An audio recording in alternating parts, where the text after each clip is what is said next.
Hello guys, അപ്പൊ നമ്മുടെ ഇന്നത്തെ വീഡിയോ എന്താന്ന് വെച്ച് കഴിഞ്ഞാൽ പുതിയതായിട്ട് യൂട്യൂബ് ചാനൽ സ്റ്റാർട്ട് ചെയ്യാൻ വേണ്ടി ആഗ്രഹിക്കുന്ന ആൾക്കാരുണ്ടാവില്ലേ അവർക്കും അതുപോലെ തന്നെ പുതിയതായിട്ട് യൂട്യൂബ് ചാനൽ തുടങ്ങിയിട്ടുള്ള ആൾക്കാർക്ക് വേണ്ടിയിട്ടാണ് കേട്ടോ നമ്മുടെ ഇന്നത്തെ വീഡിയോ. ഞാൻ തികച്ചും ഒരു തുടക്കക്കാരി മാത്രമാണ്. എനിക്ക് ഒരുപാട് നാളത്തെ എക്സ്പീരിയൻസോ അങ്ങനത്തെ കാര്യങ്ങളൊന്നുമില്ല. എന്നാൽ പോലും എനിക്ക് ഇതുവരെ എനിക്കുണ്ടായ എക്സ്പീരിയൻസ് എൻ്റെ ഒരു കുഞ്ഞറിവാണ് ഞാനിവിടെ ഷെയർ ചെയ്യാൻ വേണ്ടിയിട്ട് ആഗ്രഹിക്കുന്നത് കേട്ടോ.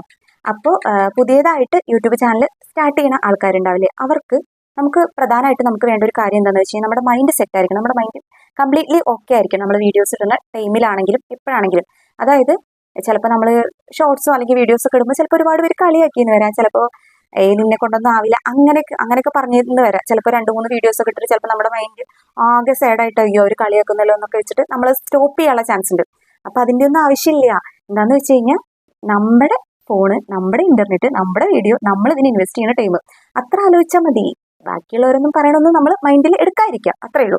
പലരും പലതും പറയും. നമുക്കൊരു ലക്ഷ്യം ഉണ്ടല്ലോ, അതായിരിക്കണം നമ്മുടെ മൈൻഡിൽ എപ്പോഴും വേണ്ടത്. നമ്മൾ സ്റ്റാർട്ട് ചെയ്ത് കഴിഞ്ഞ് കഴിഞ്ഞാൽ അതുപോലെ സ്റ്റാർട്ട് ചെയ്യുന്ന ആൾക്കാർക്കാണെങ്കിലും. പിന്നെ പ്രധാനമായിട്ടും വേണ്ടത് കണ്ടന്റ്, അതായത് വേറൊരാളുടെ കണ്ടന്റ് യൂസ് ചെയ്തിട്ട് നമ്മുടെ ചാനൽ അപ്ലോഡ് ചെയ്യാതിരിക്കുക.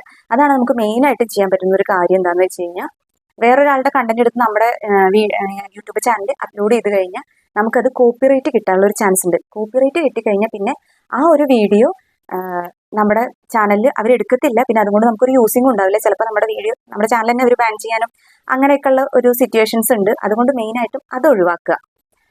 പിന്നെ വേണ്ടത് ഡെയിലി ഒരു 2-3 വീഡിയോസൊക്കെ അപ്ലോഡ് ചെയ്യാൻ വേണ്ടി മാക്സിമം ശ്രമിക്കുക. 3 എണ്ണമൊന്നും ഇല്ലെങ്കിലും ഒരു 2 വീഡിയോസ് എങ്കിലും ഡെയിലി ഒരു ഫിക്സഡ് ടൈം വെച്ചിട്ട്. ഇപ്പം നമ്മളൊരു വൈകുന്നേരം ഒരു 5 മണിക്കാണ് വീഡിയോ അപ്ലോഡ് ചെയ്യാറുള്ളതെന്നുണ്ടെങ്കിൽ കുറച്ച് ഡേയ്സ് ആ ഒരു ടൈം തന്നെ നമ്മൾ ചെയ്യുക. അപ്പം നമ്മുടെ ചാനൽ വീഡിയോസൊക്കെ കണ്ടിന്യൂസ് ആയിട്ട് കാണുന്ന ആൾക്കാരുണ്ടെങ്കിൽ ആ ഒരു ടൈമിൽ അവർക്ക് കറക്റ്റ് നോട്ടിഫിക്കേഷൻ പോയിക്കോളും, അവരിരുന്ന് കാണും ചെയ്തോളും. പിന്നെ കോമൺ ആയിട്ട് പുതിയതായിട്ട് ചാനലൊക്കെ സ്റ്റാർട്ട് ചെയ്ത ആൾക്കാർ കാണുന്ന ഒരു മിസ്റ്റേക്കാണ്, കോമൺ ആയിട്ട് ഇപ്പോൾ കണ്ടുവരുന്ന ഒരു മിസ്റ്റേക്കാണ്, ഒരുപാട് വ്യൂസും അതുപോലെ കമൻസും ഒക്കെ കാണുന്ന ചാനലിൻ്റെ അല്ലെങ്കിൽ വീഡിയോസിൻ്റെ കമൻറ്റ് ബോക്സിൻ്റെ അടിയിൽ പോയിട്ട് നമ്മൾ കമൻറ്റ് ചെയ്യാം, നമുക്ക് ഒരുമിച്ച് മുന്നേറാം അങ്ങനെയൊക്കെ പറഞ്ഞിട്ട്. അതൊന്നും വലിയ ഇമ്പ്രൂവ് ആയിട്ടുള്ള കാര്യമാണെന്ന് എനിക്ക് തോന്നുന്നില്ല കേട്ടോ. എൻ്റെ ഒരു അഭിപ്രായം അതാണ്. എന്താണെന്ന് വെച്ച് കഴിഞ്ഞാൽ നമ്മളിപ്പോൾ ചെയ്യിപ്പിച്ച് കഴിഞ്ഞാൽ ചിലപ്പോൾ ആൾക്കാർ സബ്സ്ക്രൈബ് ചെയ്യുമായിരിക്കും. എന്നാൽ കൂടി എത്ര പേര് സബ്സ്ക്രൈബ് ചെയ്യും?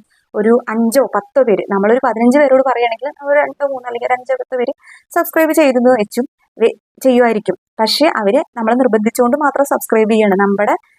പിന്നെ അവരത് നമ്മുടെ ചാനലിനെ നോക്കുന്ന കാര്യങ്ങളൊന്നും വരുന്നില്ല. പിന്നെ ആൾക്കാർ നമ്മുടെ വീഡിയോ കണ്ട് അല്ലെങ്കിൽ നമ്മുടെ ഷോർട്സ് ഒക്കെ കണ്ടിട്ട് ഇഷ്ടം തോന്നിയിട്ട് നമ്മൾ സബ്സ്ക്രൈബ് ചെയ്തോളും. അങ്ങനെ ചെയ്യുന്നവരാണ് നമ്മുടെ വീഡിയോ കാണാൻ അവർക്ക് ഇഷ്ടം ഉണ്ടാവുള്ളൂ. അവരെപ്പോഴും നമ്മുടെ വീഡിയോസ് കാണും, ലൈക്ക് ചെയ്യും, കമന്റ് ചെയ്യും. അപ്പോൾ അങ്ങനെയുള്ള ആൾക്കാർ ചെയ്യാണ് കണ്ടിട്ട് ഇഷ്ടം. നമ്മൾ പറഞ്ഞ് നിർബന്ധിച്ച് ചാനൽ സബ്സ്ക്രൈബ് ചെയ്യിപ്പിക്കുന്നേക്കാൾ കൂടുതൽ നമ്മുടെ ചാനൽ കണ്ടിട്ട് അവർക്ക് തോന്നിയിട്ട് സബ്സ്ക്രൈബ് ചെയ്യുകയാണെന്നാണ് എനിക്ക് തോന്നുന്നത് കേട്ടോ, എൻ്റെ ഒരു ഇത് കേട്ടോ. പിന്നെ നമ്മുടെ ചാനലിന്റെ ഗ്രോത്തിന് അതാണ് നല്ലതെന്നാണ് എനിക്ക് തോന്നുന്നത്. പിന്നെന്താ,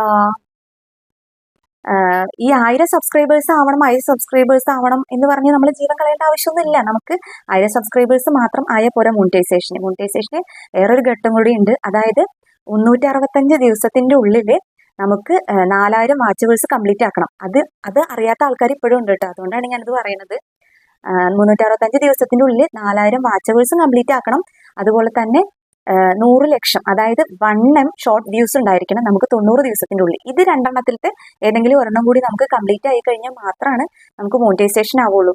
അതുകൊണ്ട് തന്നെ നമ്മൾ 1000 സബ്സ്ക്രൈബേഴ്സ് ആയില്ല അതിന് നമ്മൾ അങ്ങനെയൊന്നും ചെയ്യേണ്ട ആവശ്യമില്ല. നമുക്ക് ഇതാവുന്ന ടൈമിന്റെ ഉള്ളിൽ 1000 സബ്സ്ക്രൈബേഴ്സ് തന്നെ ആയിക്കോളും.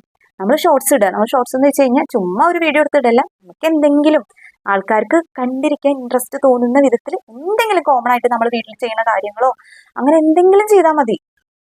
അങ്ങനെ ഡെയിലി വീഡിയോസ് ഇടുമ്പോൾ ആൾക്കാർ കണ്ടു തുടങ്ങും. നമുക്ക് സബ്സ്ക്രൈബേഴ്സ് നമ്മൾ കണ്ടറിയും. ഇപ്പോൾ ഒരു വീഡിയോയ്ക്ക് ഇപ്പോൾ ഒരു 1000 പേര് കാണുന്ന ഒരു വീഡിയോ ആണെന്നുണ്ടെങ്കിൽ ഒരു 2-3 പേരെങ്കിലും സബ്സ്ക്രൈബ് ചെയ്യാതിരിക്കത്തില്ല. ഇപ്പോൾ നമ്മളാണെങ്കിൽ പോലും കണ്ടിരിക്കില്ലേ.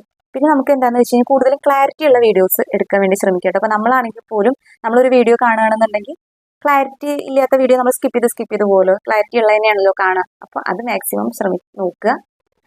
അപ്പോൾ ഇതൊക്കെ തന്നെയാണ് പറയാനുള്ളത്.